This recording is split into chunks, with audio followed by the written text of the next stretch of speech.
ഇത് നമ്മുടെ വൈക്കത്ത് അമ്പലമുണ്ട്. അപ്പം നമ്മുടെ ഫ്രണ്ടേ പോകണം നമ്മുടെ ലുഡു വാവ, നമ്മുടെ മുന്നി വാവ, നമ്മുടെ ടീനാമ്മ. അപ്പം 3 വാവകളും കൂടിയായിട്ടാണ് നമ്മുടെ ഫ്രണ്ടിൽ കൂടി പോണത്. അപ്പം നമ്മൾ നേരെ നമ്മുടെ അമ്പലത്തിലേക്ക് കയറി.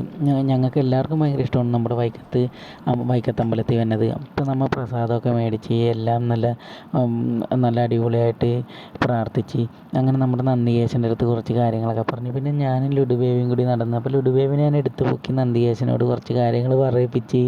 ഇപ്പം അങ്ങനെ ഇന്നപ്പോഴാണ് നമ്മുടെ സായിപ്പന്മാരും മദാമ്മമാരും നമ്മുടെ അമ്പലത്തിൽ വന്നിട്ടുണ്ടായിരുന്നു. പിന്നെ നമ്മൾ നേരെ നമ്മുടെ അമ്പലക്കുളത്തിലേക്കാണ് ഇന്ന്. കുളത്തിൽ ചെന്നപ്പോൾ ഇഷ്ടംപോലെ മീൻ. അപ്പോൾ അതൊക്കെ കണ്ടപ്പോൾ പിള്ളേർ തുള്ളി ചാടണമായിരുന്നു. അവർക്ക് ഭയങ്കര സന്തോഷമൊക്കെ. പിന്നെ നമ്മുടെ ടീനാമ്മ പിള്ളേരുടെ കുറച്ച് ഫോട്ടോയും വീഡിയോ ഒക്കെ എടുക്കണുണ്ടായിരുന്നു കണ്ട. അപ്പോൾ അങ്ങനെ കുറേ രസകരമായ കുറേ സംഭവങ്ങൾ നമുക്കുണ്ടായിരുന്നു. പിന്നെ പിള്ളേർ പാവാടയൊക്കെ പൊക്കി ഓടി നടക്കുകയായിരുന്നു. അങ്ങനെ അവർക്കും ഭയങ്കര സന്തോഷമായി. പിന്നെ നമ്മൾ നേരെ അവിടെ നിന്ന് ഇറങ്ങണമെന്ന് വെച്ച് കഴിഞ്ഞാൽ നമ്മുടെ വൈക്കം കായലിലേക്കാണ് ചെല്ലുന്നത്. അപ്പോൾ അവിടെ ചെന്നപ്പോൾ നമ്മുടെ ഒരു ചേട്ടൻ വഞ്ചിയിൽ നിന്ന് വെള്ളമൊക്കെ കോരി കളയണമായിരുന്നു. ആ വഞ്ചിയിൽ വെള്ളം നിറഞ്ഞ് കിടക്കുകയായിരുന്നു കേട്ടോ. അപ്പോൾ ആ ചേട്ടൻ കുറേ നേരം ഇരുന്ന് കോരി, പാവം.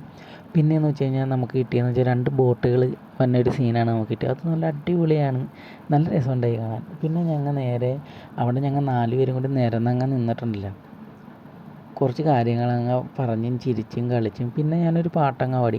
ഞാൻ ആ പാട്ട് പാടിയപ്പോൾ എൻ്റെ പെണ്ണുമ്പിള്ള പറഞ്ഞു, എൻ്റെ പെണ്ണുമ്പിള്ള പക്ഷേ ഒച്ചയിൽ പാടല്ലേ, അവിടെ ഇരിക്കണ ബാക്കിയുള്ളവരും കൂടി എണീറ്റ് പോകും, നിങ്ങൾ വെറുതെ എന്തിനാണ് അവിടെ എന്ന് പറഞ്ഞു, വല്ല വീട്ടിലും വന്ന് ചെയ്യുന്നു പാടാൻ. ആഹാ, എങ്കിൽ അങ്ങനെ വിട്ടാൽ ശരിയാവില്ല എന്ന് പറഞ്ഞ് ഞാൻ തിരിഞ്ഞു നോക്കി. ഞാൻ തിരിഞ്ഞ് നിന്ന് പാടാൻ വേണ്ടി പോയപ്പോൾ തന്നെ എൻ്റെ പൊന്നു പ്രമേശ പാടല്ലേ, നമുക്കൊരു സെൽഫി എടുത്താലാന്ന് പറഞ്ഞാൽ അവൾ എന്നെ ആ വിഷയം മാറ്റിക്കളഞ്ഞ്.